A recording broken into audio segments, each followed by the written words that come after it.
Chinese brand India में entry करने वाला है, वेरएज इंडियन ब्रांड जो कि टाटा मोटर्स फॉरेन मार्केट में री एंट्री करने वाला है। केटीएम एक अनोखे प्रोजेक्ट में काम कर रहा है एंड ऑल्सो जो छोटे कार्स है उसकी भी प्राइसिंग कम होने वाली है। जी हाँ, सब कुछ बताएंगे आपको इस वीडियो में। नमस्ते एंड स्वागत करते हैं आपका इस वीक के न्यूज अपडेट्स में। एंड सबसे पहले बात करते हैं चेरी ऑटोमोबाइल्स की।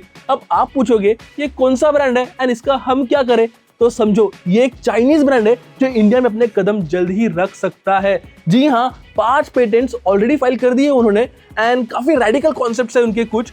एंड सबसे पहला कॉन्सेप्ट कुछ जॉर्नो कॉन्सेप्ट है एंड देन उसके अलावा इलेक्ट्रिक एमपीवी है, एक अविन्या जैसा कॉन्सेप्ट है, एक बड़ी एसयूवी है एंड एक मिड साइज एसयूवी भी है जो शायद से क्रेटा को राइवल करेगी। टाटा के साथ यानी यू कहो तो टाटा की जो सब्सिडी कंपनी है जेएलआर के साथ ऑलरेडी इनका कोलैबोरेशन था in China, but now JSW के साथ पार्टनरशिप है for technology and components and by 2027 हमें इस ब्रांड के कार्स और रीब्रांडेड कार्स देखने मिल सकते हैं। तो देखिए JSW एंड MG का जो पार्टनरशिप है वो भी इवॉल्व होगा एंड हमें बहुत सारे जो अनोखे कार्स है वो देखने मिल सकते हैं। JSW सिर्फ चाइनीज ब्रांड के साथ कोलैबोरेट नहीं कर रहा है, वो ऑलरेडी यूएस बेस्ड कंपनीज के साथ भी कोलैबोरेट कर रहा है फॉर ATVs एंड एवरीथिंग। तो JSW काफी एक्सपांड कर रहा है एंड अभी देखने वाली बात रहेगी कि कैसे वो सेटल करता है अपने आप को इंडियन मार्केट में। फिर दिन चलिए अभी बात करते हैं गवर्नमेंट की एंड घटते स्मॉल कार की सेल्स को मद्देनजर रखते हुए ना अभी गवर्नमेंट ये प्लान कर रहा है कि जीएसटी है वो 28% से 18% कर दिया जाना चाहिए, जिससे छोटे वाहनों की कीमत कम होगी एंड उसका सेल्स बढ़ेगा।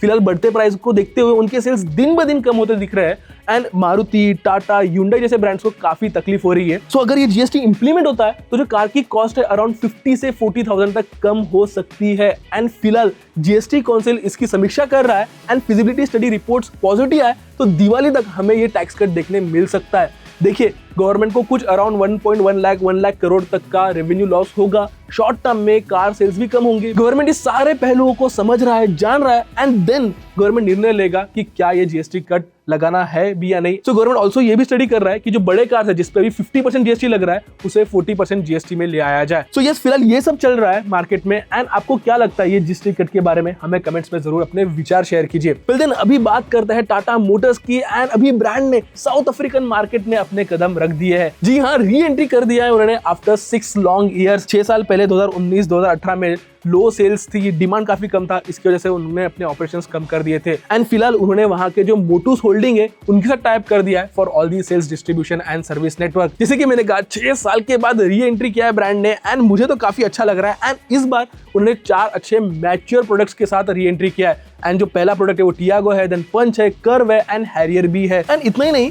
जो टाटा मोटर्स है वो नेपाल, भूटान, श्रीलंका एंड मॉरिशस जैसे कंट्रीज में भी अपने कार्स एक्सपोर्ट करता है। वेल देखिए सबसे मजेदार बात क्या है पता है आपको, महिंद्रा का ऑलरेडी स्ट्रॉन्ग होल्ड है वो मार्केट में एंड अभी इंडिया में ही नहीं बट फॉरेन लैंड में भी टाटा महिंद्रा की जो भिड़त है या टाटा मोटर्स एंड महिंद्रा की जो टक्कर है हमें वो देखने मिल सकती है। वेल देन अभी नेक्स्ट बात करते हैं महिंद्रा के बारे में एंड आपको याद होगा वो बैटमोबिल BE6 के बारे में आपको लास्ट न्यूज में बताया था एंड आपको काफी पसंद भी आया था एंड इसलिए अभी ब्रांड ने यही निर्णय लिया है कि 300 यूनिट्स नहीं अराउंड 1000 यूनिट सेल किया जाए। सो ब्रांड ने अपना जो कोटा है बैटमैन एडिशन का वो बढ़ा दिया है टू 999 यूनिट्स। फिर दिन चलिए अभी बात करते हैं हमारे टू व्हीलर मार्केट के बारे में and recently glamour x launch हुआ है एट द प्राइस ऑफ 90,000। ये बात आपको ऑलरेडी पता है, समझ भी गई होगी एंड इसका शॉर्ट रिव्यू भी किया है हमने, तो आप इसे लिंक पे क्लिक करके देख सकते हो। देखिए मैं ग्लैमर एक्स की बात इसलिए कर रहा हूँ बिकॉज जिस प्राइसिंग में वो लॉन्च हुआ है and as a manufacturer, as a India's leading manufacturer, उन्होंने उसमें cruise control, ride by wire जैसे फीचर्स देने का डेयरिंग मूव लिया है एंड कुछ लोग अभी डिबेट कर रहे हैं कि क्या जरूरत थी, कौन यूज करेगा एंड ऑल।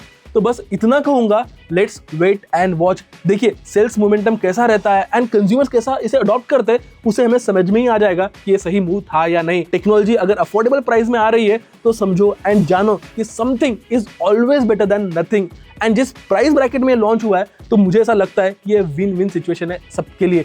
आपको क्या लगता है हमें कमेंट्स में जरूर बताइए। चलिए देख हमारे अभी स्पाई शॉट की न्यूज के बारे में बात करते हैं एंड केटीएम की ट्विन सिलेंडर एडवेंचर स्पॉट हुई टेस्टिंग करते वक्त एंड ये शायद 500 से 600 सीसी मोटरसाइकिल रह सकती है। उनका जो LC8C आर्किटेक्चर है उसका scale down twin cylinder version हमें देखने मिल सकता है एंड इसका डेवलपमेंट एंड इसका मैन्युफैक्चरिंग शायद इंडिया में ही होने वाला है। एंड आपको याद होगा जो स्टीफन पेरर थे उन्होंने कहा था कि जो 490 सीसी ट्विन सिलेंडर इंजन है उसका जो प्रोडक्ट डेवलपमेंट है उसे फिलहाल स्टॉप कर दिया या यू को तो कंप्लीटली खारिज कर दिया है। बट अभी बढ़ते कॉम्पिटिशन को मद्देनजर रखते हुए एंड मैनेजमेंट में बदलाव आने के कारण ये ट्विन सिलेंडर इंजन जो है वापस जान में आ रहा है। यू को इसका प्रोडक्ट डेवलपमेंट वापस से हो रहा है एंड ऑल्सो अगर आप कॉम्पिटिशन कंपटीशन को देखे तो होंडा हो गया, एप्रिलिया हो गया and even for that matter royal Enfield भी हो गया, ये सारे ब्रांड्स जो है ट्विन सिलेंडर्स पे काम कर रहे हैं। तो सोचिए समझिए how could KTM be so complacent. तो इसलिए मुझे ऐसा लग रहा है कि ये 490cc इंजन प्लेटफॉर्म डेवलप हो रहा है। सो यस केटीएम इस पे काम कर रहा है एंड मेरे हिसाब से ये बाय नेक्स्ट ईयर हमें देखने मिल सकती है। एटलीस्ट अनवील तो भी होगी एक बाइक, ऐसा मुझे लगता है। तो लेकिन अभी बात करते हैं एथर के बारे में एंड उनका कम्युनिटी इवेंट जल्दी होने वाला है जहां पर वो उनके ईएल कॉन्सेप्ट को रिवील करने वाला है। ये एक ट्रेडिशनल अफोर्डेबल स्कूटर रहेगी जिससे उनका मार्केट प्रेजेंस और स्ट्रेंथन हो जाएगा एंड प्राइसिंग भी इसकी काफी अफोर्डेबल रहने वाली है, जिसकी वजह से उनका जो सेल्स है वो बढ़ सकता है। देखिए एथर एक काफी अच्छा मैच्योर स्टार्टअप है ईवी इकोसिस्टम में एंड उनके प्रोडक्ट्स में हर वक्त एक अच्छा बेंचमार्क सेट करते हैं and I can not wait to see their products and hear the news about EL concept. So yes, ये थे इस वीक के न्यूज अपडेट्स। आपको कैसे लगे इस वीक के न्यूज अपडेट्स हमें कमेंट्स में जरूर बताइए एंड ऑल्सो बहुत सारे मजेदार न्यूज, रिव्यूज, रिकमेंडेशन सारे आप तक लेके आने वाले हैं, इसलिए ट्रैकिंग ऑटो को सब्सक्राइब करना ना भूलिए। तब तक के लिए keep trekking and drive and ride safe.